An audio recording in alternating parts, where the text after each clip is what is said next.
Le Pulse Width Modulation, PWM en anglais, ou MLI, modulation en largeur d'impulsion en français, est un principe très simple mais important en électronique.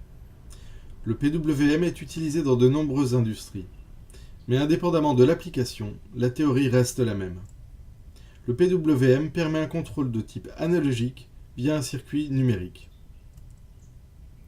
Les circuits numériques ont deux états, on ou off, 1 ou 0, haut ou bas. De façon semblable à un interrupteur de lumière, il n'y a pas d'autre état possible. Les signaux analogiques peuvent être réglés à n'importe quelle valeur, de l'arrêt à la pleine puissance de façon continue. Comme pour un variateur de lumière, le niveau de puissance peut être ajusté à n'importe quelle valeur entre le haut et le bas. Ce diagramme montre les différentes parties d'un signal électrique périodique impulsionnel. La longueur d'onde est le temps que prend un cycle complet. Elle est aussi appelée période et est proportionnelle à l'inverse de la fréquence. L'amplitude est la différence entre la valeur maximum et la valeur minimum du signal. Dans notre cas, 5 volts sur l'Arduino. Une notion importante pour un signal périodique impulsionnel est le duty cycle, rapport cyclique en français. Le duty cycle est le pourcentage du temps de signal haut durant sa période. Ce diagramme met en évidence la pulsation du signal PWM, c'est-à-dire la partie pendant laquelle le signal est haut. Ici, le signal a un duty cycle de 50%. C'est ce qu'on appelle un signal carré, ce qui veut dire que le signal est haut pendant la moitié de la période et bas pendant l'autre moitié.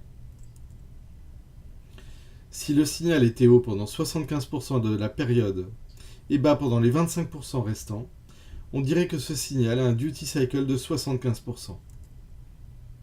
Cette image montre une LED allumée par une sortie numérique continue de 5 volts de l'Arduino.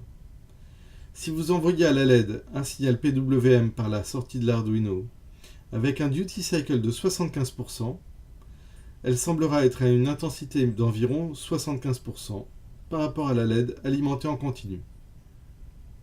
À 50% de duty cycle, l'intensité de la LED est encore plus faible. Le duty cycle est la magie derrière le PWM.